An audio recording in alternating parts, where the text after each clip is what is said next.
আসসালামু আলাইকুম। আপনারা দেখছেন এখানে একটা থ্রি ফেজ মোটর। আমরা আজকে এই থ্রি ফেজ মোটরটা চেক করব যে এটা ভালো আছে কিনা, এর কয়েলগুলো কী অবস্থায় আছে, একটা অপরটার সাথে শর্ট আছে কিনা, বডির সাথে শর্ট আছে না, এগুলো টেস্ট করবো। এর জন্য আমরা একটা মাল্টিমিটার ইউজ করছি এবং এই মাল্টিমিটারে আমরা রেজিস্ট্যান্সে সিলেক্ট করে রাখছি।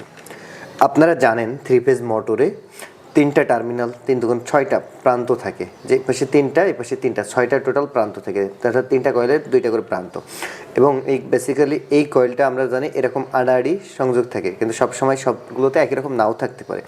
এজন্য আমরা প্রথমে চেক করব যে আমার কোন দুইটা একটা কয়েলের 2টা প্রান্ত, দ্যাটস মিন আমরা কন্টিনিউটি চেক করবো যে একটার সাথে আর একটা প্রান্ত।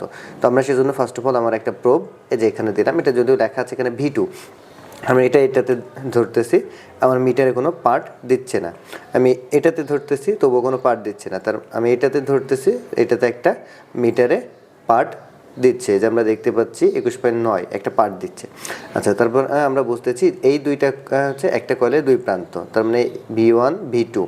আচ্ছা, আমরা এরপরে দেখি এটাতে যদি U2 লেখা আছে, তাহলে আমরা দেখি যেহেতু এইটা একবার আমরা কানেক্ট করছি, এইটার সাথে কোনো মান দিচ্ছে না। বাট এইটাতে যদি আমরা ধরি, দেখেন এইখানে আমাদের এটা মান দিচ্ছে যে 21.9 সেম মান। তার মানে আমার এইটা এরপর আমরা এই W2 আর W1 এটা ধরছি, দেখেন এইটাতে একটা মান সে দিচ্ছে 21.9। আচ্ছা, তার মানে আমরা দেখলাম যে আমাদের এই দুইটা এবং এইটা এইভাবে কানেকশনটা আছে। এবং একটা বিষয় হলো, আমরা যখন এইটা দেখি যে এই কয়েলটার মানে ভালো আছে এবং কয়েলটার আমরা যদি রেজিস্ট্যান্স পরিমাপ করি, সবগুলো দেখবেন সেম মান দিচ্ছে, তার মানে এর এফিসিয়েন্সি ভালো আছে। 21.9 করে আমরা দেখতে পাচ্ছি আমাদের দুইটাতেই সেম মান সে দিচ্ছে, আমাদের এটাতেও সে সেম মানই দিচ্ছে, তার মানে আমার এটা ভালো আছে। এখন আমরা দেখবো একটা কয়েলের সাথে আরেকটা কয়েল শর্ট আছে কিনা।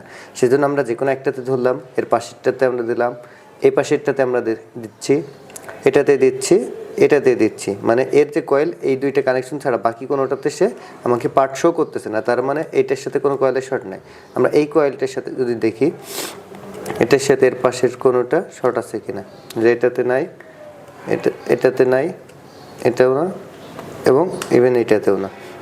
সে শুধু এইটাতে পার্ট দিচ্ছে তার কন্টিনিউটির কারণে, যেহেতু একটা কয়েলে 2 প্রান্তের জন্য। আমরা এটাও সেমভাবে চেক করতে পারি যে এটা দিচ্ছে না, এটার সাথে দিচ্ছে না, এটাতেও না, শুধুমাত্র এইটাতে পার্ট দিচ্ছে, তার মানে এরা একে অপরের ভিতরে কয়েলগুলো ইন্টারনালি শর্ট নাই। এখন আমরা যদি দেখি, অনেক সময় বডিতে হাত দিলে শক করে, দ্যাটস মিন আর বডির সাথে শর্ট থাকে, তাহলে আমরা কি করব, এই যে কয়েলের সাথে ধরবো এবং বডিতে যেখানে রং নেই এমন জায়গায় আমরা ধরবো। তো এই জায়গাটা দেখতেছি রং নেই, মিটারে কোনো পার্ট দিচ্ছে না, আমরা এটা ধরি, এটাতেও কোনো পার্ট দিচ্ছে না, এটাতেও দিচ্ছে না, এটা ধরি, এটাতেও দিচ্ছে না, এটাও দিচ্ছে না, তার মানে এর বডির সাথে শর্ট নেই। আমরা এভাবে একটা থ্রি ফেজ মোটর চেক করতে পারি। ধন্যবাদ সবাইকে।